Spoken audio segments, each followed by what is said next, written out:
O Jornal da Cultura está começando e traz os seguintes destaques. Jair Bolsonaro e integrantes da comitiva presidencial que estiveram nos Estados Unidos fazem teste de coronavírus após secretário de comunicação ser detectado com a doença. O governo de São Paulo estima mais de 400 mil infectados pelo Covid-19 nos próximos meses e anuncia 1.000 novos leitos de UTI para tratar pacientes. Bolsas pelo mundo têm o pior dia em mais de 30 anos. Bovespa paralisa 2 vezes as operações e termina com a maior queda desde 1998. Estados Unidos impedem a entrada de estrangeiros vindos da Europa, com o aumento de infectados no bloco, principalmente na Itália e na França. Na contramão, China anuncia fim do pico da epidemia do novo coronavírus, com a redução do número de novos casos. Avanço da doença faz partidas de futebol, aulas e shows serem cancelados no Brasil e no mundo. E o que fazer com a viagem já programada para fora? O consumidor não é obrigado a fazer uma viagem quando ocorrer motivo de força maior, porque o direito básico e fundamental é o direito à saúde. Olá, boa noite. Na bancada, temos a presença do médico patologista Paulo Saldiva, diretor do Instituto de Estudos Avançados da USP e membro da Academia Nacional de Medicina, e do economista e doutor em Ciência Política, Ricardo Senes. Lembrando que você pode fazer comentários pelo Twitter no hashtag Jornal da Cultura. O primeiro escalão do governo Bolsonaro fez hoje exames para detectar se foram contaminados com o novo coronavírus. A preocupação surgiu depois que foi confirmado que o secretário de Comunicação, Fábio Van Garten, contraiu a doença. O presidente Jair Bolsonaro, a primeira-dama e integrantes da comitiva que esteve no estado norte-americano da Flórida realizaram o teste para coronavírus hoje. Bolsonaro recomendou aos amigos que não o visitem até sair o resultado do exame. Os cuidados foram reforçados após o secretário de comunicação do governo, Fábio Van Garten, que fazia parte do grupo que viajou aos Estados Unidos, ter sido confirmado com a doença. Ele está em quarentena domiciliar.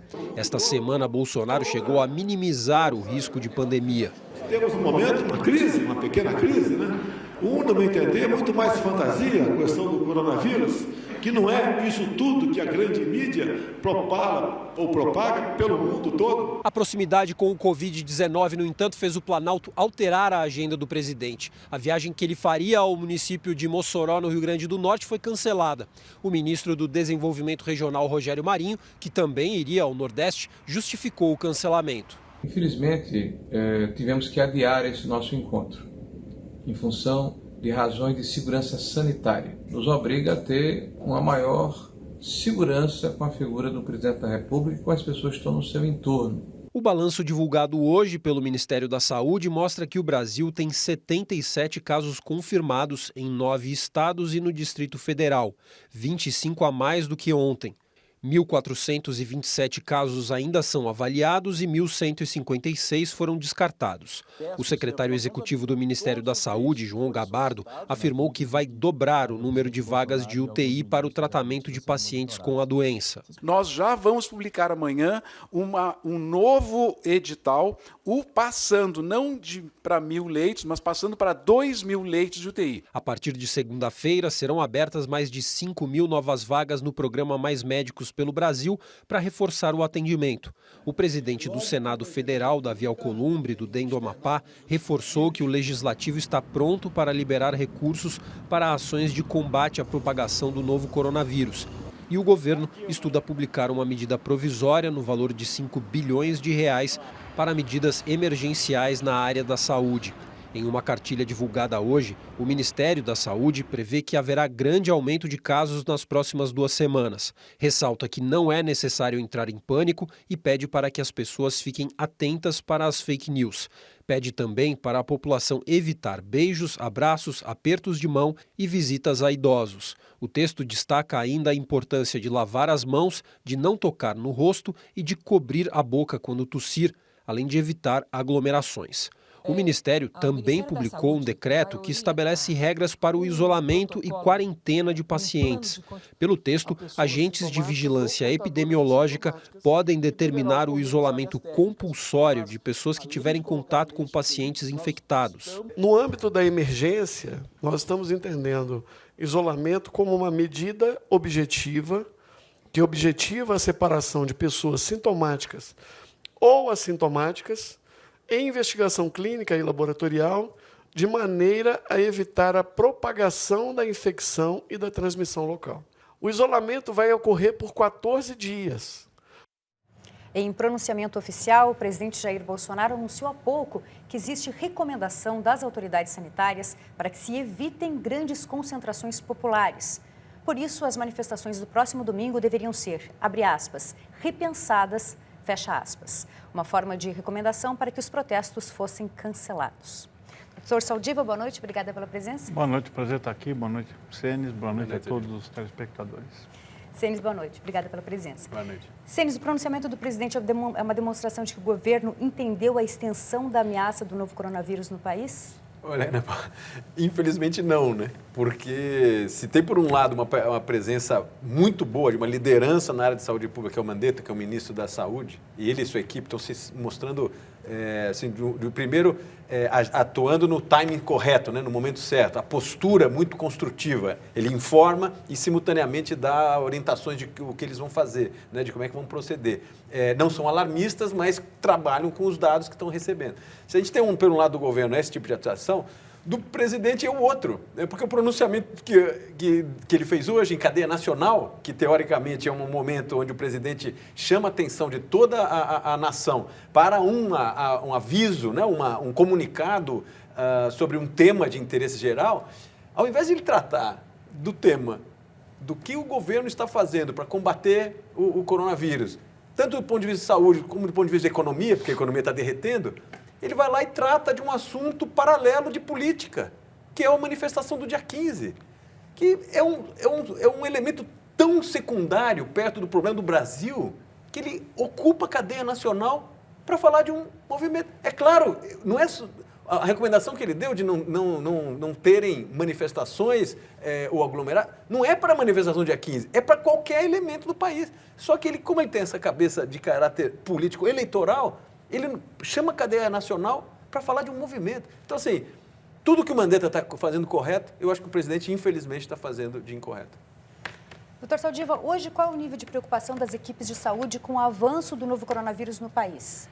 Bom, essa é uma situação que a equipe de saúde tem que se preparar para os vários cenários possíveis. Mais ou menos comparando, nós estamos num experimento que a gente não tem controle sobre as variáveis. É como se a gente tivesse transformado as cidades do mundo em laboratórios de contagiosidade. Então, isso vai depender muito da atitude do governo. Por exemplo, o Japão entrou muito rapidamente proibindo tudo, porque eles têm também interesse de acabar logo o ciclo, porque tem uma Olimpíada que está começando, né? E essa doença, normalmente, como está acontecendo na China, ela vai ter... Depois de umas 6 semanas, ela vai perdendo a força. Só para para os telespectadores entenderem, mais ou menos 70% a 80% de nós, todos nós, vamos encontrar com esse vírus pelas ruas. Felizmente, a maior parte, como acontece com a influenza. Só que muitos de nós, a grande maioria, não faz doença. Então, você vai desenvolver imunidade. É como se a gente estivesse tendo uma vacina natural nas ruas e se vai criando, então, menos condições para que a doença se espalhe, justamente pela força da sua contagiosidade. Quanto menos pessoas pegarem a doença no começo, menor será o surto. A China paga um preço alto, tanto na epidemia de SARS, que era um coronavírus, de 2002, em Guangdong, como agora, demorou-se um tempo por causa de problemas políticos, de visibilidade, fatores econômicos. E quando se viu, já não tinha jeito de impedir a contagiosidade. Então, o tamanho das pessoas infectadas, como pode chegar aos milhares, as equipes já estão preparando aumento de leitos de UTI e preparando as equipes para serem treinadas. Lembre-se que houve uma grande mortalidade das equipes médicas nos lugares afetados, notamment China e Irã. Em São Paulo, o Centro de Contingência do Covid-19 estima que nos próximos meses, perto de 500 mil de pessoas podem ser infectadas pelo Covid-19. Hoje, o governo anunciou a disponibilização de 1.000 novos leitos de UTI para atendimento aos doentes. O governo de São Paulo prevê que 1 a 10% da população seja infectada pelo Covid-19 nos próximos 4 meses. 80% das pessoas não apresentarão sintomas. 20% devem recorrer ao sistema de saúde. Ainda nós teremos que ter um entendimento de como esse vírus vai ser distribuído no Brasil e no estado de São Paulo. Nós temos 46 diagnosticados no estado de São Paulo, 44 na capital, 2 no interior. Então, em cima disso, aqui não tem chute, aqui é estudo epidemiológico. O governo de São Paulo anunciou hoje algumas medidas para preparar o sistema público de saúde para receber os pacientes infectados pelo Covid-19. Dentre elas, a compra de respiradores e insumos hospitalares e a criação de 1.000 novos leitos de UTI, 600 para a capital e 400 para o restante do estado. Hospitais públicos e privados foram orientados a diminuir as cirurgias eletivas para atender a demanda. O estado vai solicitar um aporte de R$250 milhões ao Ministério da Saúde. Em entrevista coletiva na manhã de hoje, o governador João Dória disse que o estado está preparado para enfrentar a doença e descartou, por enquanto, cancelar grandes eventos. Nesta data, 12 de março, não há nenhuma razão que determine cancelamento de eventos públicos, independentemente do número de pessoas, seja no esporte, seja no entretenimento, seja no conteúdo. As decisões do governo do estado de São Paulo não são decisões políticas, são decisões sanitárias, amparadas na medicina e naqueles que são especialistas. O médico Davi Uip confirmou a veracidade do áudio que circulou hoje em uma rede de mensagem instantânea sobre uma suposta explosão dos casos de Covid-19 em São Paulo. O áudio foi enviado pelo cirurgião Fábio Jatene do INCOR. A partir de hoje, os casos vão explodir no Brasil, né? Porque já passou a ter a transmissão que eles chamam comunitária, né? Não é quem foi viajar. Nos próximos 4 meses, na Grande São Paulo, 45 mil casos eles estão prevendo. De casos hoje vai aumentar. A explosão é do cirurgião cardíaco. Ele trabalha com terminologia e resolutibilidade própria. Querido amigo, ele fez uma manifestação para amigos do entendimento dele de várias conferências que ocorreram, inclusive muito boas. Doutor Saldiva, como evitar a pressão sobre o sistema hospitalar? O único jeito de evitar a pressão é você impedir o aumento do número de casos. Como você não tem uma vacina, quer dizer, nós vamos ter essa vacina natural, né, das pessoas, se trocarem os vírus nas ruas e não terem doença, quanto mais cedo você começar o projeto de contingenciamento, melhor. A posição, se você vai parar ou não o Estado, ele é uma decisão que tem um misto de ciência, sim, e tem também componentes econômicos importantes. Eu teria seguido a linha japonesa, que antes de ter esse aumento desse surto, foi o estado, o país que melhor controlou o surto. Imagina, cidades extremamente densas do ponto de vista populacional. Você vai no metrô de Tóquio, é mais ou menos aquele calor humano que você sente no metrô às 6 da tarde, principalmente, né, que você fala que São Paulo não tem calor humano, tem muito, mas você imagina a contagiosidade que existe ali dentro. Então, o Tóquio, o Japão teve a disciplina e teve a decisão. Eu acho que eu teria parado isso antes, porque no máximo que vai acontecer, essa expectativa de ter 1.000, se ele está se colocando 1.000 leitos de UTI, e cada indivíduo vai ficar, em média, 3 semanas entubado para se recuperar da assistência respiratória disso, você imagina, já que é uma minoria que faz, quer dizer, você imagina o custo disso e o sofrimento disso. E teríamos leitos disponíveis, mesmo aumentando o número de leitos? Bom, 1.000 leitos, UTI já é a coisa que mais aperta o sapato no nosso sistema. E, então, se você está deslocando esses leitos de UTI para cuidar do coronavírus, você está fazendo o quê? Adiando as cirurgias eletivas, que vão precisar de UTI no pós-operatório. E você tem outras causas de procura de UTI que não são trauma. Nós temos atropelamentos, temos uma coisa desse tipo. Então, eu prevejo uma grande pressão. Eu espero que essa quantidade prevista seja suficiente. Na Itália, por exemplo, não tem. Eles improvisaram UTIs onde não havia. Porque também teve, imagina, um país que vive do turismo, né? E que para tudo. O Carnaval de Veneza parou. Você imagina como se perde dinheiro. E eu temo por uma coisa também. Nós vamos ter dificuldades naturais de impedir o deslocamento das pessoas. A maior parte dos brasileiros hoje tem que matar um leão, ganha o salário do dia. Você acha que alguém que tem que manter a família, quando tiver febre ou algum mal-estar, vai tomar um comprimido, vai ficar em casa ou vai tomar um assintomático e vai continuar trabalhando? Por impossibilidade absoluta de se manter. Então, nós já temos dificuldades naturais se a gente quiser restringir. Eu começaria desde já evitando o que é possível. Por exemplo, os grandes eventos públicos.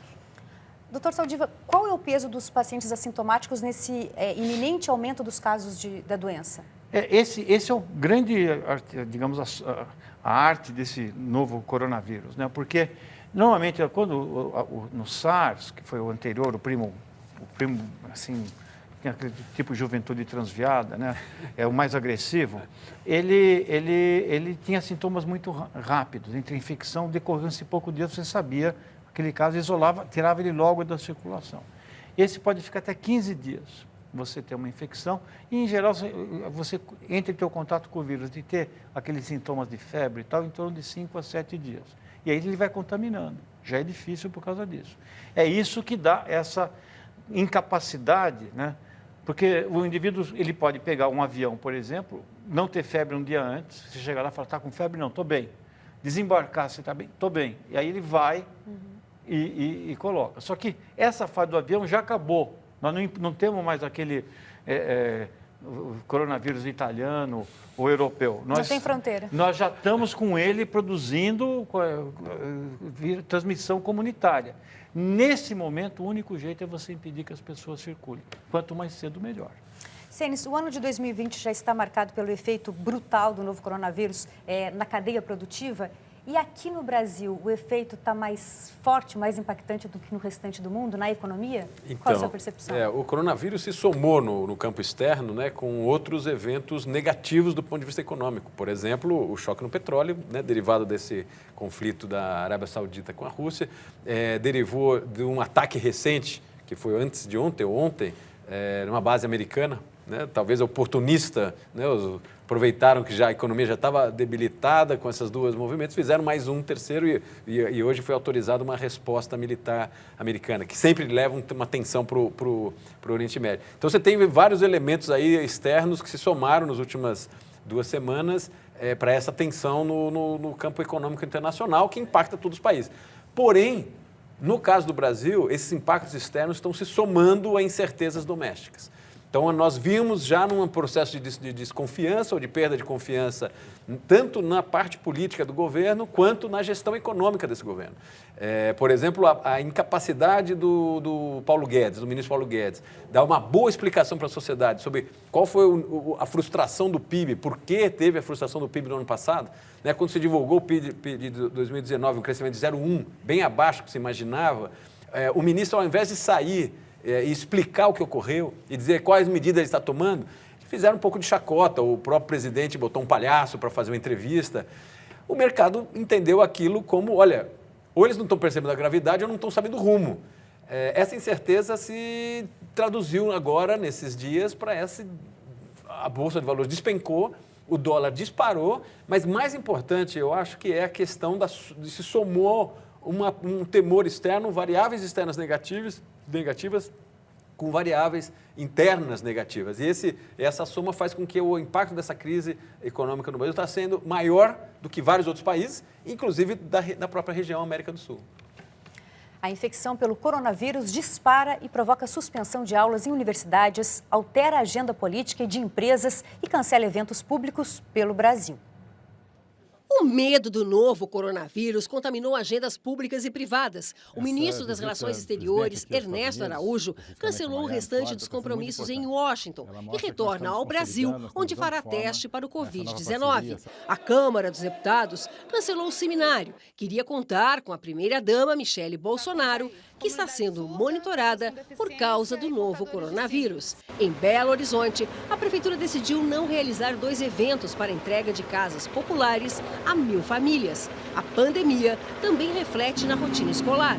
A Universidade de Brasília está de portas fechadas por 5 dias e cancelou a formatura de alunos marcada para hoje à noite. As aulas da rede pública e privada de ensino estão suspensas por decreto do governo do Distrito Federal. A Universidade Federal de Minas Gerais também decidiu desmarcar a vinda de 4 professores da região de Wuhan, na China, para dar aulas de mandarim. Em São Paulo, o curso de Geografia da USP parou ontem após a confirmação de que um aluno está contaminado. Hoje voltou ao normal. Algumas instituições de ensino suspenderam as atividades. A Universidade Estadual de Campinas, Unicamp, até o próximo dia 29. A ESPM, Escola Superior de Propaganda e Marketing, e a Faculdade Casper Libero, até o dia 20. No INSPER, Instituto de Ensino e Pesquisa, as aulas foram suspensas por 10 dias. Tem muita coisa agendada já dentro da faculdade, então talvez eles vão ter que repensar um pouco a logística disso. A gente tem alguns projetos, algumas coisas para entregar e aí vai depender muito dos professores. Esta cafeteria em frente à universidade já faz a conta da queda no faturamento com a suspensão das aulas. Estaria com a fila até a porta. As mesas provavelmente não teriam lugar porque aqui em frente à faculdade é muito movimentado, né? Uma das maiores agências de publicidade do país, com escritórios em São Paulo, Rio de Janeiro e Brasília, vai ter a rotina alterada. Mesmo sem ter nenhum caso de Covid-19 confirmado, a empresa resolveu fazer um teste amanhã. Todos os 500 funcionários vão trabalhar em casa. A gente quer garantir que a gente sabe quais são as possíveis falhas que vão acontecer se houver uma crise e a gente tiver que afastar as pessoas. Então é um dia de teste para que na segunda-feira a gente volte e diga o que deu certo e o que deu errado e que a gente possa aprender com os erros e, se for necessário, a gente dá continuidade a um trabalho remoto. Um funcionário de outra empresa que trabalha no mesmo prédio está com Covid-19. Por isso também a preocupação. Todos os funcionários que apresentaram doenças respiratórias e febre foram afastados. O tempo inteiro que reportem ao Recursos Humanos se aparecer sintoma de febre ou alguma outra coisa, não para evitar apenas o coronavírus, mas para evitar qualquer tipo de doença que também acaba afetando no absenteísmo da empresa.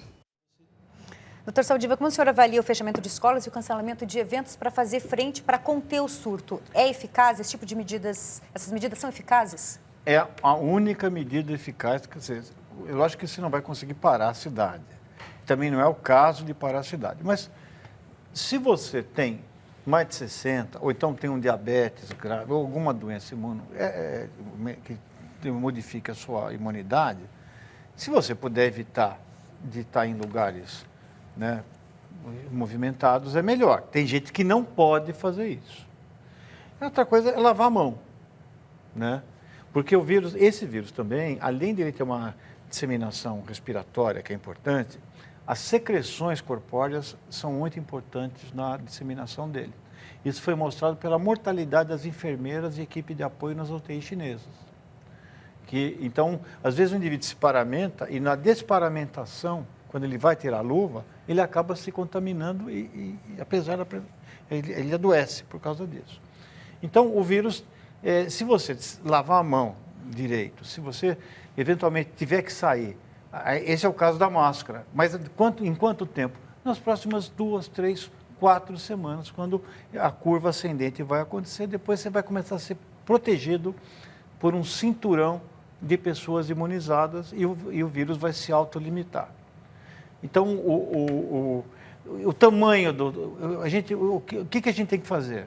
Primeiro, dizer que tem que tomar medidas, senão pode ficar grave. E torcer para que não fique grave, essas medidas sejam tomadas. É isso. Senes, qual deve ser a ponderação na relação custo-benefício no cancelamento desses eventos? Que eles afetam diretamente o setor de serviços. Não, acho que o impacto econômico desses cancelamentos é significativo. Em casos de maneira, são possíveis de postergar, por exemplo, eventos. Então, nós estamos falando no campo das escolas, etc. Não é tão grave uma escola ficar 10 dias parada. Você pode repor essa atividade nas férias, ocupa mais parte das férias. Agora, tem outros eventos que são impossíveis de você retomar. Então, aí vai ser perda mesmo, perda líquida. Quando você cancela, por exemplo, como ocorreu aí na Europa e tem ocorrido, grandes eventos anuais que você demora mais de um ano para preparar, né, convidados, logística, bloqueia hotéis, etc. Quando você cancela isso, não tem maneira de você repor. Você realmente perdeu o valor todo que estava associado a esse evento. Não só dos hotéis, das passagens, dos restaurantes que não prestam serviço, que perdem isso, mas todos os negócios que deixam de ser gerados ali. Ele pode ser gerado no ano seguinte, mas aquele ano se perdeu. Então, eu acho que é difícil esse cálculo, mas como o Saldiva mencionou, tem alguns casos que não se trata de cálculo. É o seguinte, é um risco que não faz sentido se expor de maneira nenhuma. Outros são cálculos que você pode fazer, algum tipo de estimativa. Olha, é impossível fazer esse deslocamento do ponto de vista saudável? Não. Ele é possível, porém, com algum tipo de risco. Talvez seja o caso de manter. Eu acho que essa é a sintonia fina que nós vamos ter que fazer e as autoridades vão ter que tomar essa decisão nos próximos dias. Né? Ana Paula, já não está longo, mas eu posso falar uma coisa da economia? Eu não sou economista, mas acho que talvez ele ensine, esse caso, seja um experimento bom, para dizer que essas doenças virais, elas dão muito pouco lucro para quem produz o medicamento. Num modelo de mercantilização da produção de alimentos, que é controlado por empresa, a empresa quer ganhar o maior dinheiro possível, é possível, ou dar mais lucro para os seus acionistas, você deve estar investindo mais em comprimido contra impotência e queda de cabelo do que, por exemplo, com vacina. Né? É uma questão de mercado. Né? E isso significa, agora, esse baque na economia mundial, quando você vai ver, a não previdência, por exemplo, os coronavírus, eles já estão circulando aí, não sei se esse tipo, mas o que deu a SARS e o MERS, eles estão circulando desde 10 anos atrás, 2002, não, quase 18 anos atrás. O Ebola, você tem um vírus isolado desde os anos 70. E não tinha vacina, mas começou a fazer vacina quando ele ameaçou subir para os países desenvolvidos. Então tem uma espécie de... precisa ter uma gestão que não pode ser puramente do mercado. Você tem que ter sistemas de produção de medicamentos para evitar isso, porque a economia, o baque que a economia global vai ter é muito maior do que o lucro oferido por não investir, você investir em outras coisas que não têm a mesma importância. A médica Rosana Richman, infectologista do Instituto Emílio Ribas, esclarece dúvidas sobre como se proteger da doença. As aglomerações favorecem muito a disseminação desse vírus. Tem estudos agora mostrando também a possibilidade do vírus estar nas fezes e com isso você acaba tendo muito mais contaminação do ambiente. Então, a hora que você tem muita gente aglomerada, você tem um risco maior não só da transmissão respiratória, mas também na transmissão do contato e também na transmissão até via indireta, talvez, através de outros locais onde todo mundo vai, por exemplo, com as mãos. O avião, você tem, a gente sempre fala, o risco é você ter uma pessoa infectada, quem está sob risco é quem está nas poltronas 2 fileiras para frente, 2 fileiras para trás e para os lados. O resto do avião, o risco é muito menor. É fundamental no transporte público você usar o álcool gel nas mãos para evitar a sua autocontaminação, porque é muito comum a gente colocar a mão na face, no rosto, nos olhos, então é isso que a gente tem que evitar. Todo mundo que tiver com sintoma respiratório, independente de ser o SARS-CoV-2, que é o coronavírus, ou o vírus da gripe ou parainfluenza, deve evitar expor as outras pessoas, porque a gente sabe que a imensa maioria vai ter como se fosse uma gripe, as pessoas que não estão de alto risco. Porém, essas pessoas podem transmitir para pessoas muito mais vulneráveis. O que nós precisamos evitar nesse momento é morbidade, o que significa isso? Internação de pacientes mais vulneráveis e morte dos pacientes muito mais vulneráveis. As máscaras devem ser usadas para quem tem sintoma respiratório e precisa sair de casa. Então, esta pessoa obrigatoriamente deve usar uma máscara como barreira para não contaminar o ambiente. O coronavírus, até este momento, não está demonstrado que os pets, os nossos animais de estimação, etc., estejam sob risco. Mas isso ainda é uma pergunta não respondida. Até este momento, não há evidência. Veja a seguir, depois de atingir cotação de R$ 5,00, dólar desacelera e fecha R$ 4,78. Restrição de entrada de estrangeiros nos Estados Unidos abala mercados e faz Bovespa cair mais de 14%. Aguarde que voltamos em instantes.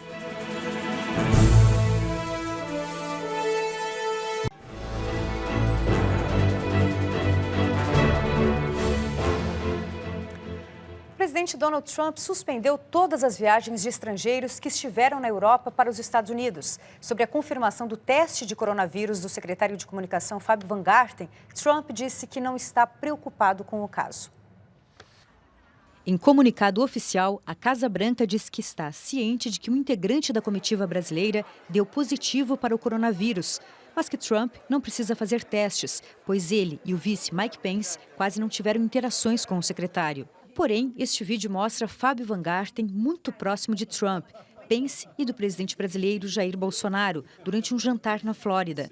Nas redes sociais, o secretário postou uma foto ao lado dos dois no encontro. O senador americano Rick Scott, que encontrou a comitiva brasileira em Miami, anunciou que vai entrar em uma auto-quarentena, apesar de não ter os sintomas de Covid-19. Hoje, Donald Trump diz que não tem certeza se o secretário estava no jantar e que não está preocupado com o monitoramento do presidente Jair Bolsonaro. Dias atrás, o presidente havia comparado a então epidemia de Covid-19 a uma gripe. Mas os números apontam um avanço em território americano. Os prefeitos de Miami e Nova York declararam estado de emergência. A Disneylândia em Los Angeles vai ficar fechada a partir de sábado. Por todo o país, são suspensos ou cancelados eventos e competições esportivas, como a Liga de Basquete da NBA, que anunciou a contaminação de um jogador. A Broadway cancelou todos os espetáculos por 6 semanas. O astro Tom Hanks e a esposa dele, a atriz Rita Wilson, que foram para a Austrália, contraíram coronavírus e estão em isolamento. Para conter a doença, o presidente Donald Trump suspendeu por 30 dias todas as viagens dos países europeus, signatários do Tratado de Schengen, para os Estados Unidos, o que exclui os voos do Reino Unido e também de cidadãos americanos que estejam voltando ao país. A medida provocou uma correria de turistas aos aeroportos europeus para marcar as viagens de volta. Agora há pouco, a Disney informou que seu principal parque, a Disney World em Orlando, na Flórida, também será fechado por conta do novo coronavírus. E você sabe o que é o Tratado de Schengen? O Jornal da Cultura explica.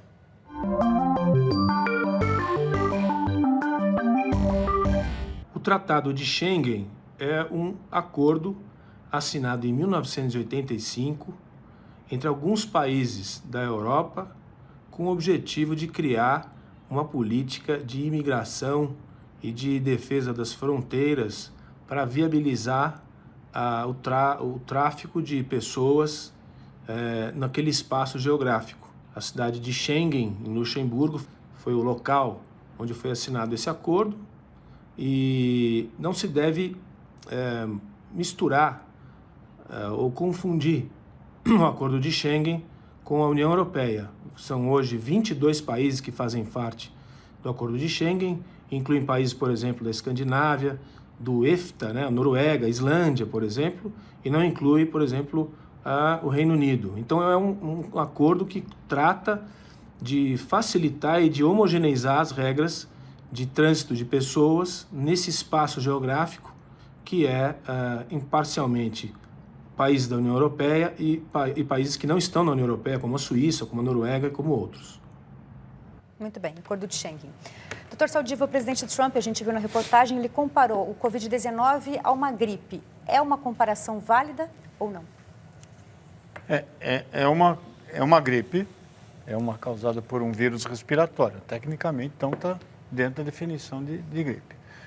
Se ele disse isso do ponto de vista molecular, ou digamos, de agente causal, ele acertou.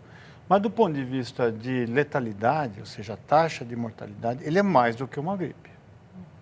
E ele também tem uma característica de contágio diferente que favorece mais o contágio do que uma gripe. É uma gripe que, se um idoso pegar, a chance dele morrer é 15%, que não é o caso da gripe por influenza. Então, às vezes eu estou desconfiado de que esse pessoal fala coisa porque não quer atrapalhar a economia. Né? Aí eu tenho um viés, desculpe se eu sou tonto, né? Eu não sou sabido que aquela médica que falou do Emílio Ribas, que mulher sabida, que médica capaz. Mas é que sabe que a gente vai encontrar, eu vou encontrar numa situação as pessoas na mesa de autópsia depois. Eu vou conversar com a família. E eu não sei se tem economia que vale a pena isso, atividade econômica. É lógico que a gente vive no mundo do dinheiro, mas eu tendo a pensar mais ou menos do ponto de vista humano. Porque ou você acha que a letalidade e a contagiosidade vai depender só do vírus ou da biologia do indivíduo? Pega um ônibus lotado, a chance de você se contaminar nesses transportes apertados é muito maior. A chance de você fazer o teu quarentena e evitar lugares públicos vai depender se você tem que ganhar seu pão de cada dia no dia a dia. Então, isso, de novo, mesmo o vírus, tem outros fatores sociais que vão fazer com que os menos favorecidos tenham maior risco. E isso é uma questão que nós temos que saber se nós vamos fazer o que é certo ou se vamos fazer aquilo que dá menos prejuízo econômico. Eu tendo sempre a pensar mais em relação a salvar vidas humanas. Dr. Saldiva, o presidente Trump também disse que não precisa ser testado. Essa é uma outra questão que se impõe nesse momento, a responsabilidade social de cada um, de proteger o outro, não contaminar o outro. Mais do que isso, no caso dele, ele deveria dar o exemplo. O presidente Trump é um líder do país dele. E no momento que ele se coloca na posição de ser testado, ele não está sendo... Não é um ato político, é um ato educativo. Se eu fosse ele, eu diria, por ter tido contato, eu vou testar, porque eu, como chefe de Estado, eu vou encontrar com várias pessoas por força da minha obrigação. E a gente sabe que o indivíduo, a faixa etária de chefe de Estado, está indo entre o Matusalém e o Australopithecus, né? É uma coisa assim meio antiga. Então, eu acho que você não pode... Você tem que dar um modelo assim, se você teve contato com alguém, se teste, e porque o problema dele também não é econômico, não é que ele vai ter que pagar pelo teste, que nos Estados Unidos custa mais de $1.000. Nesse caso, aí vai o nosso glorioso SUS, palmas para o SUS. Mais rapidamente, para a gente encerrar essa etapa aqui, a responsabilidade social de cada um, de proteger o outro, de não contaminar o outro, isso tem que estar em pauta também. Tem, porque você passa a ser médico de você e dos outros. Mesmo que esse gripe lhe faça cócegas ou você não sinta nada, você pode topar com alguém que para quem você topa, é quem pode fazer a diferença entre ele estar internado ou até morrer. Então, nesse sentido, conceitos como cidadania, como cooperação, como, digamos, empatia, têm que ser colocados também. Você não pode ser vetor do mal de outro. A Bolsa despencou com queda brusca na Bovespa, acionando o Circuit Breaker, mecanismo de proteção pela 4ª vez na semana. As ações das companhias aéreas foram as mais atingidas. Foi a maior queda diária desde 98. O principal índice da Bolsa de Valores de São Paulo fechou em baixa de 14,78%. Num evento raro, as negociações pararam 2 vezes. Na primeira, logo após a abertura do pregão, o Ibovespa caía 11,65%. Quando voltou, uma queda ainda maior, 15,43%. Só esta semana, o chamado Circuit Breaker, mecanismo que interrompe as operações, foi acionado 3 dias. O derretimento da Bolsa seguiu o desempenho dos mercados no mundo todo. Foi uma reação à decisão do presidente americano Donald Trump de restringir os voos da Europa para os Estados Unidos. Desde o início do ano, mais de 36 bilhões de reais em aplicações de estrangeiros deixaram o Brasil. O Brasil passa por um ambiente turbulento também do ponto de vista local, com questionamentos, questões políticas, com incertezas em relação ao ritmo de recuperação da economia, alguns números que frustraram recentemente, e claro que isso acaba, de certa forma, ampliando todo o impacto de um cenário internacional que é bastante adverso. A tensão nos mercados nesta quinta-feira atingiu em cheio as companhias aéreas e ameaça um setor que é considerado um dos pilares da economia, o de serviços. As ações da Gol e Azul despencaram, assim como de uma das maiores operadoras de turismo do país. A Latam anunciou redução dos voos por causa da queda na demanda. A Azul decidiu suspender as projeções de contratações para este ano. Também vai estimular licenças de funcionários e reduzir a capacidade das operações. A Associação Internacional de Transporte Aéreo calcula perdas de mais de 550 bilhões de reais no setor em todo o mundo. No Brasil, a associação que representa as companhias aéreas pediu socorro ao governo. Quem perdeu a viagem deve procurar primeiramente as empresas. O consumidor não é obrigado a fazer uma viagem quando ocorrer motivo de força maior, porque o direito básico e fundamental é o direito à saúde. Não pode colocar em risco a própria saúde e o Código do Consumidor o protege. Ceni, suspensão de voos, cancelamento de rotas, voos fantasmas, as companhias aéreas estão sendo obrigadas a voar para não perder os slots, né, as vagas nos aeroportos. Qual deve ser o impacto no turismo global? Eu acho que é um dos vetores dessa crise econômica, é o vetor da turismo, né? Porque junto com o turismo é uma cadeia, uma indústria, né, que a gente chama, uma cadeia são com vários elos produtivos. Quando você desabilita você tem um efeito em todos eles. Então, por exemplo, essa medida que me pareceu muito estranha do Trump, em cancelar voos só para a Europa e não para países que estão, talvez com... O critério deveria ser muito mais países que estão com um certo nível de infecção e não necessariamente os europeus, porque dentro da Europa você tem uma mudança, uma situação muito diversa. Mas esse tipo de ação, de qualquer maneira, ele é brutalmente impactante. Você tem países na Europa, por exemplo, a Itália é um caso, mas você pega a Grécia, etc., cuja a participação do setor de turismo é 15%, 20%.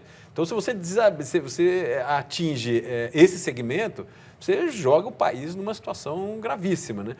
Eu acho que isso para o Brasil é menor, o setor do turismo no país é menor, ainda que as companhias aéreas e outras atividades que não estão vinculadas ao turismo de lazer, mas estão vinculadas, por exemplo, ao turismo de negócio, que a gente chama, que são todos esses deslocamentos, principalmente nessas linhas mais pesadas, que é São Paulo-Rio, São Paulo-Brasília, ele depende do que a gente chama de turismo de negócio. Na verdade, é você estar fazendo essas viagens não para lazer, mas para trabalho. Eles ficam muito afetados também. Então, a cadeia de valor, vamos chamar assim, que está sendo, de alguma maneira, desmobilizada durante essa crise, ela é bastante extensa. E sendo a área de turismo e serviços anexos, talvez uma das principais. Após bater a marca de R$ 5,00 pela primeira vez na história, a moeda norte-americana fechou o pregão cotada a R$ 4,79. A alta acumulada nos 3 primeiros meses deste ano já está em quase 20%. A disparada foi logo na abertura do mercado. Às 9h10 da manhã, o dólar ultrapassou os R$ 5,00 pela primeira vez desde o Plano Real, subindo mais de 6%. A forte alta ocorre um dia depois de a OMS declarar a pandemia do coronavírus e depois de os Estados Unidos suspenderem voos da Europa por 30 dias. Além do cenário internacional, a tensão na política brasileira também pressiona a alta do dólar. Ontem, o governo sofreu uma derrota no Congresso Nacional, que colaborou para a turbulência no mercado de câmbio nesta quinta-feira. Os parlamentares derrubaram o veto presidencial ao projeto que amplia o acesso ao benefício de prestação continuada, o BPC, com impacto previsto de 20 bilhões de reais em um ano. A escalada do dólar ficou um pouco menos caótica depois que o Banco Central americano anunciou um programa de injeção de $1,5 trilhão. Por aqui, o Banco Central também agiu rápido para conter a alta. O BC anunciou 4 leilões extras de dólar em moeda à vista, num total de quase $1,8 bilhão. Os anúncios reduziram a intensidade da escalada, mas a moeda norte-americana ainda terminou o dia no maior recorde histórico de fechamento, a R$ 4,79. Talvez amanhã, até para segunda-feira, esse mercado esteja, se não tiver nenhuma mais notícia, ele dê uma pequena alívio, mas não podemos afirmar que esse dólar não suba mais para cima de 5,10, 5,15. Ceni, por que os leilões de vendas de dólar do Banco Central não estão surtindo o efeito esperado para tentar conter a escalada do dólar?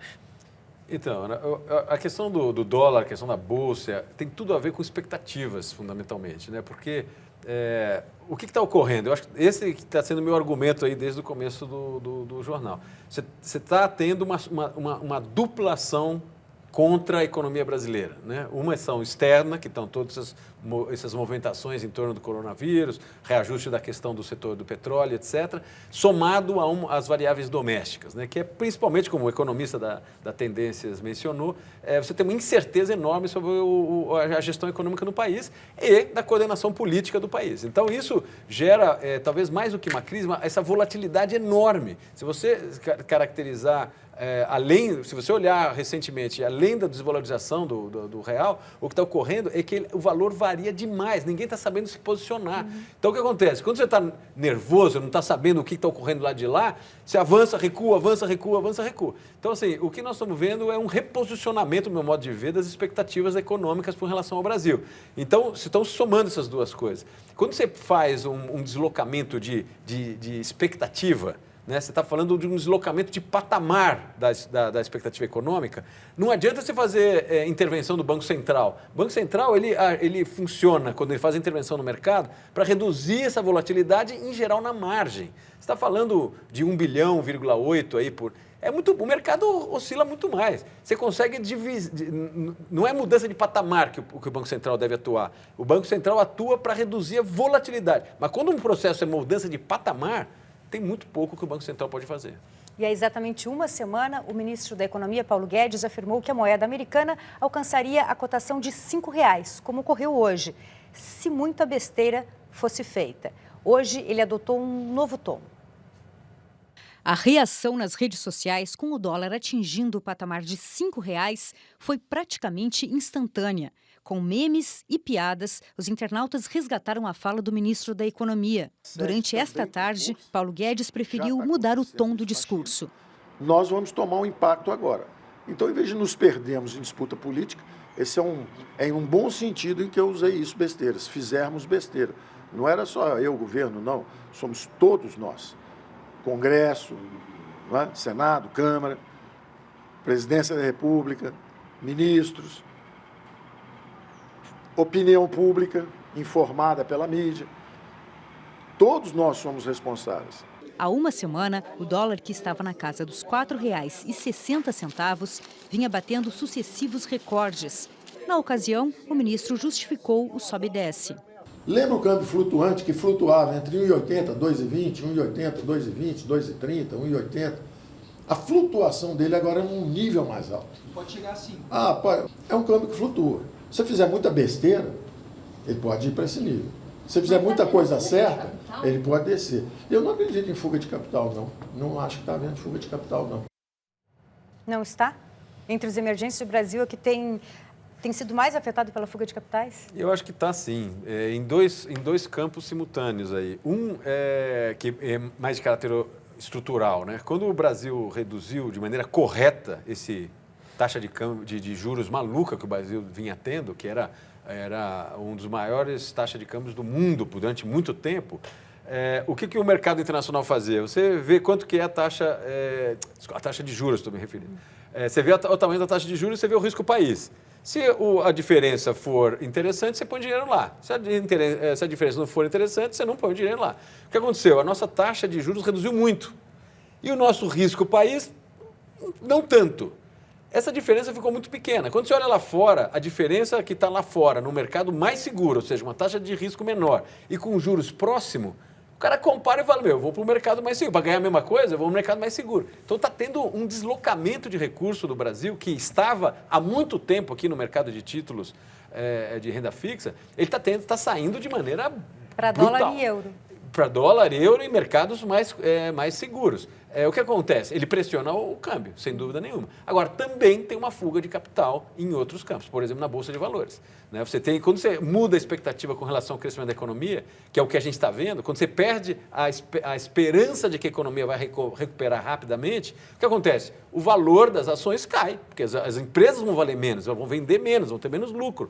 Reflete na ação. O que acontece? O cara sai daqui e vai para outro mercado. Então, você está, sim, tendo uma saída de recursos do país grande, e por isso que o câmbio está onde está, nesses dois mercados, naquela mudança de expectativa na parte financeira e na mudança de expectativa do ponto de vista da economia real. Agora, esse dólar na estratosfera coloca o Banco Central em um dilema na semana que vem, na reunião do Copom, porque se mantiver a taxa, pode estimular a economia contaminada aí pelo coronavírus, mas por outro lado, se reduzir, coloca mais pressão sobre o dólar. É um dilema, né? É um dilema dependendo de como você interpretar o que está acontecendo. Como eu acho que o que está acontecendo não é questão de falta... É uma questão fundamentalmente de falta de demanda, não é um problema do lado da oferta. O lado da oferta não adianta você baixar a taxa de juros mais. Você não vai fazer o investidor investir mais se o problema dele é não ter demanda na ponta. Por que o cara... Então, eu te dou R$10 aqui para você investir. Fala, mas não tem venda. Não, então faz o seguinte, eu te dou 11. Fala, não tem demanda. Te dou 12. Não quero, não tem demanda. Qualquer coisa que eu pegar, eu não vou vender. Então, o problema está no outro lado. O problema, e me parece que a interpretação do governo continua focado na ideia do lado da oferta e não do lado da demanda. Eu acho que o governo, e não me parece que, e o que me preocupa muito, que esse governo não vai tomar as medidas que eu julgo seriam as mais corretas num momento desse. Nós estamos com um problema de demanda e, portanto, a gente teria que, de alguma maneira, ativar instrumentos que permitissem essa demanda retomar e aí fazer a economia rodar. Não adianta você, por exemplo, adotar agora, como foi cogitado, lá nos Estados Unidos fez, talvez recopie aqui, isenções tributárias para alguns setores. De novo, não se trata do lado da oferta, nós estamos falando do outro lado. Eu acho que essa interpretação é que pode gerar esse dilema que você falou do Banco Central. Mas, no meu modo de ver, é um falso dilema. Quem já teve outras doenças infecciosas está mais vulnerável ao novo coronavírus? A médica Rosana Richman, infectologista do Instituto Emílio Ribas, esclarece essas e outras dúvidas. Não está muito claro quanto tempo o SARS-CoV-2 ele pode sobreviver no ambiente. Nós temos estudos com outros coronavírus e daí nós sabemos que essa sobrevida no ambiente pode ser, e eu estou falando de plástico, metais, etc., pode ser de horas até dias, é muito variável. Então, por que a gente está toda hora falando de higiene do ambiente e higiene das mãos? Exatamente por causa disso. Esse tempo de sobrevida a gente sabe que pode durar até dias, então nós temos que limpar o ambiente. O vírus é extremamente sensível ao que a gente usa normalmente na limpeza. Então, se eu passar um álcool numa bancada, eu estou tranquila em termos de inativar esse vírus. O Brasil está se preparando há semanas. Mesmo antes do vírus chegar no nosso país, já estava todo mundo se preparando. É claro que, se você me perguntar, nós temos estrutura para em uma semana você ter um número enorme de casos, em nenhum lugar do mundo existe isso. Nós estamos preparados para fazer diagnóstico, nós estamos preparados para ter uma vigilância ativa no sentido de detectar os casos e, claro, a gente espera que a gente esteja preparado também para poder hospitalizar e dar uma assistência adequada para os pacientes que adoecerem. Sempre foi muito importante na prevenção de qualquer infecção, higiene das mãos. Então, isso ele está trazendo para nós de benefício para a nossa mudança de hábitos, no sentido não só de prevenir este vírus, mas como várias outras doenças. O tabagismo, como ele é agressor para o epitélio respiratório do pulmão, então, da mesma maneira que o vírus também agride o pulmão, então a hora que você tem dois fatores agredindo o mesmo órgão, você tende a ter uma doença mais grave.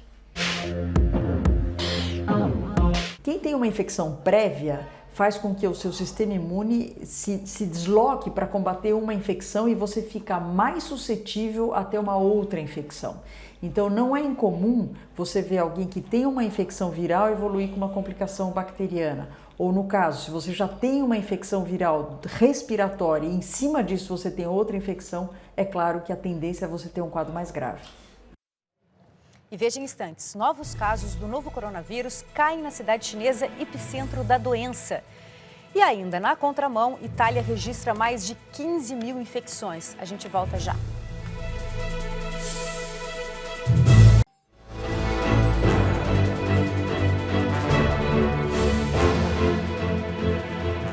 A pandemia de Covid-19 causou cerca de 5 mil mortes e fez mais de 130 mil pacientes pelo mundo. A boa notícia vem da China, que declarou o fim do pico da doença no país. Para os chineses, o pior já passou. O porta-voz da Comissão Nacional de Saúde, Mi Feng, afirmou que o aumento de novos casos está caindo e de um modo geral. Apenas 8 novas infecções foram registradas na província de Hubei. É a primeira vez que o epicentro do coronavírus registra uma contagem diária abaixo dos 2 dígitos. Para conter a propagação da doença, o governo impôs uma severa quarentena nas regiões mais afetadas.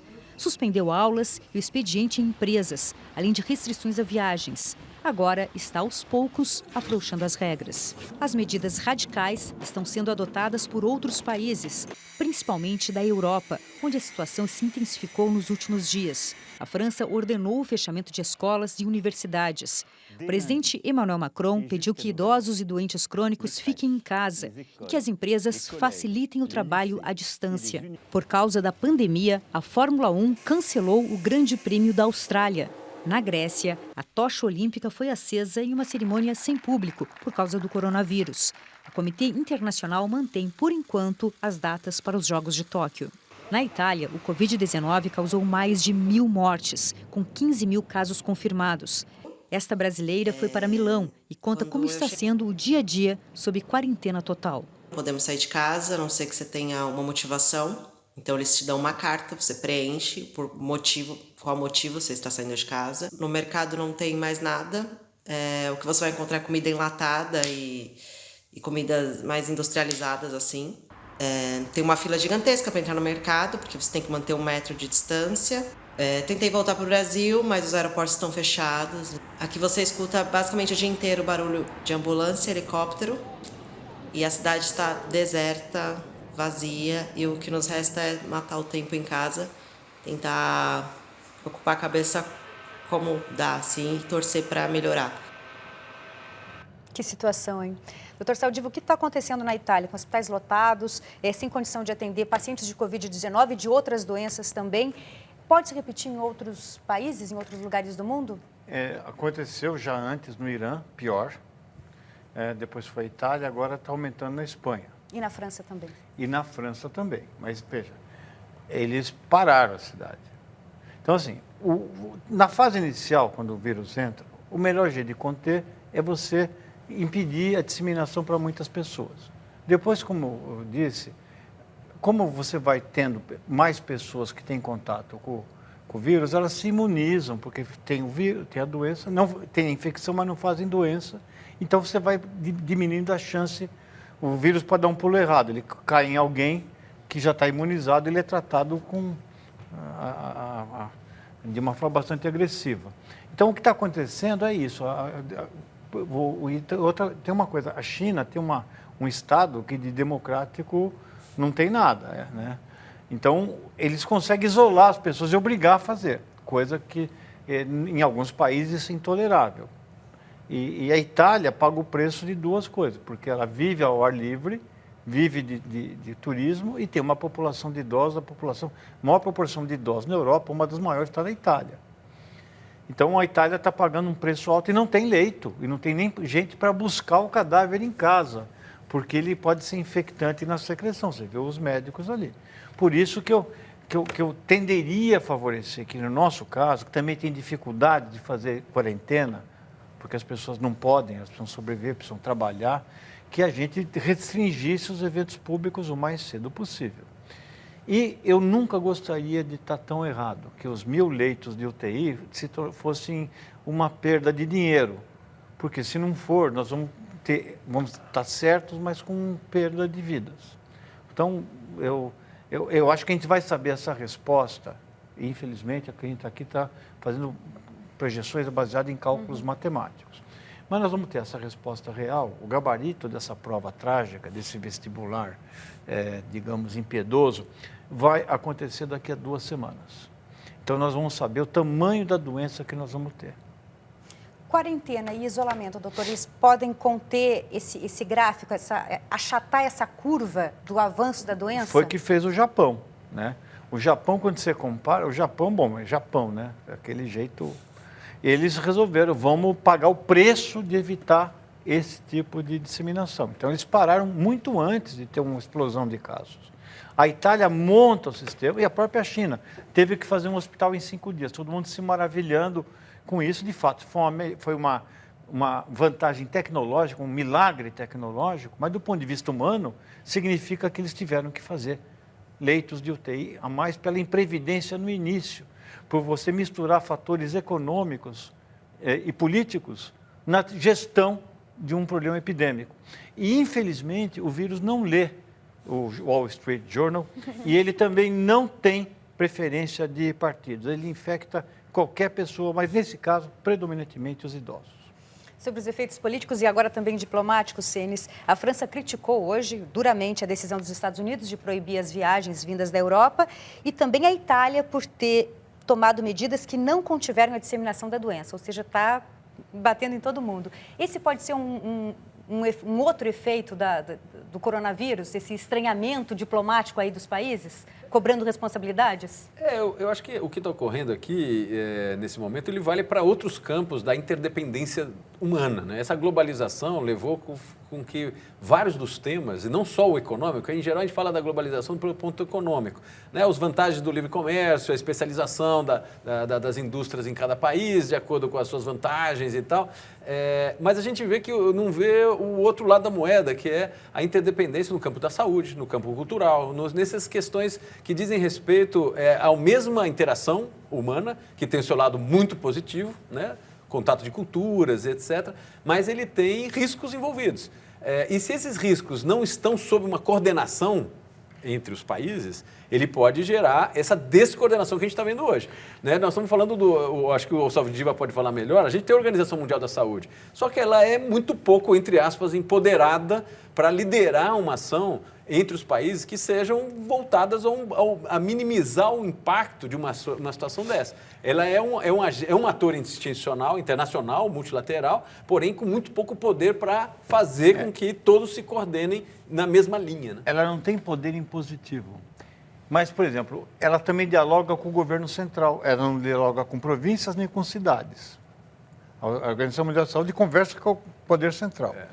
E quando você tem um sistema unificado de saúde como o nosso, funciona melhor, porque o sistema, desde o tempo da revolta da vacina e do movimento sanitário, o Brasil, se tem uma coisa que ele lidou, é vigiar epidemias. Então, existe uma cultura que propicia isso. Pode faltar na atenção terciária, mas a vigilância sanitária funciona bem. Você consegue vacinar milhões de pessoas no final de semana, integrando o governo federal, estadual e municipal. E mesmo agora, quando a coisa apertar, os hospitais privados não vão ter aquele... Para eles fechar uma UTI para coronavírus, significa que ele não vai poder fazer as outras coisas que dão lucro ao hospital. O nosso velho e bom SUS, de novo, vai segurar as pontas.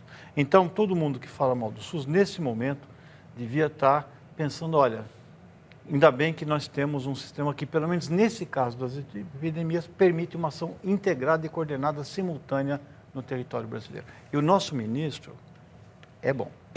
Anderson, deixa eu comentar, porque desculpa que deve pegar muito tempo aqui, mas o que o Saldiva falou, não sei se todo mundo percebeu, existem vários países, inclusive alguns, como os Estados Unidos, que não têm um sistema único de saúde e, portanto, está muito mais vulnerável a ter uma resposta organizada com relação a isso. Então, é bom chamar atenção, porque às vezes a gente paga um custo no dia a dia, num sistema, que às vezes a gente reclama, mas na hora que a gente vê o benefício que ele gera, que é nessas situações, nesse tipo de situação, a gente tem que repensar nossas prioridades. Sabe quando você vai ver isso?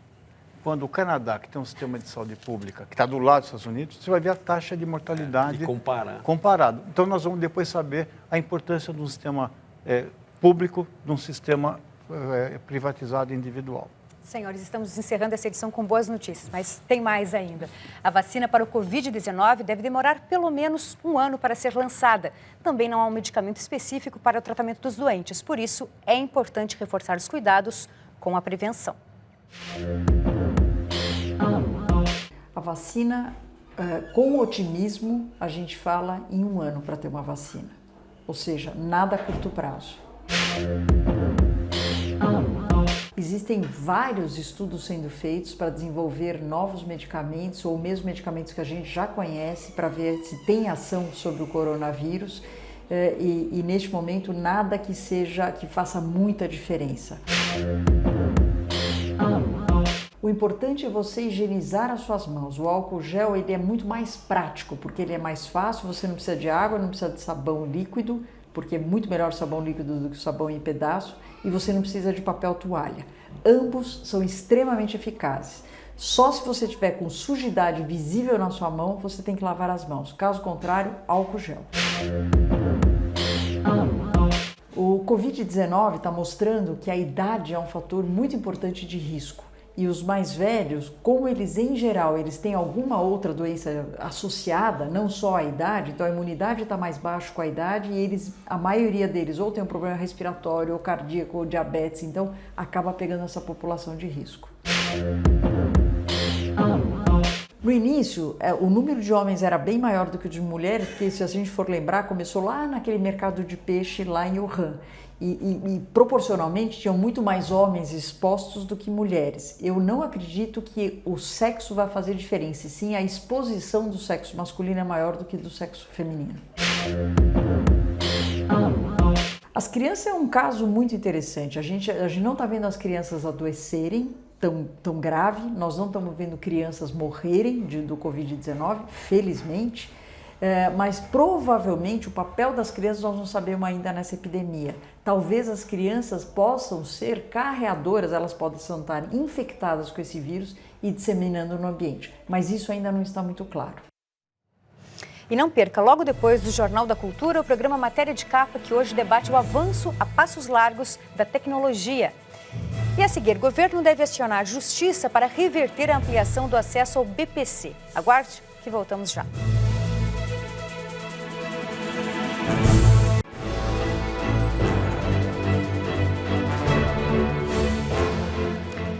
O ministro Paulo Guedes da Economia disse hoje que o governo vai entrar na justiça contra a derrubada do veto presidencial que restringia a cobertura do BPC, o benefício de prestação continuada pago a idosos e deficientes. Com a decisão de deputados e senadores, o impacto nas contas públicas chega a 20 bilhões de reais por ano, segundo a equipe econômica. Guedes disse que o Planalto pretende questionar o assunto no Supremo Tribunal Federal e no Tribunal de Contas da União. Senes, se as despesas obrigatórias do governo aumentarem, a questão que se impõe é de onde vai sair a compensação para todos esses gastos. Olha, o tema fundamental aí abordado pelo Guedes faz sentido. Eu acho que a questão orçamentária no país, ela deve sim ser associado às fontes. Então, todo gasto que o Congresso autoriza a ser feito ou direciona a ser feito, ele sim tem que estar vinculado à fonte da onde esse recurso vai vir. O problema é que não é assim hoje e não dá, por conta de um caso específico, pensar que você tem espaço para um questionamento, seja no Suprema Corte ou no Tribunal de Contas. Nos dois casos, mesmo porque você tem um espaço de uma receita discricionária que o governo faz e que poderiam ser tranquilamente questionados também. Então, assim, eu acho que ele toca num tema que, a meu juízo, faz sentido, mas não para ser usado nesse momento contra um tema que ele perdeu. Se ele quiser rediscutir o sistema orçamentário no país, que eu acho que faz sentido, vale a pena. O que não faz sentido é ele pegar uma derrota que ocorreu do governo, né?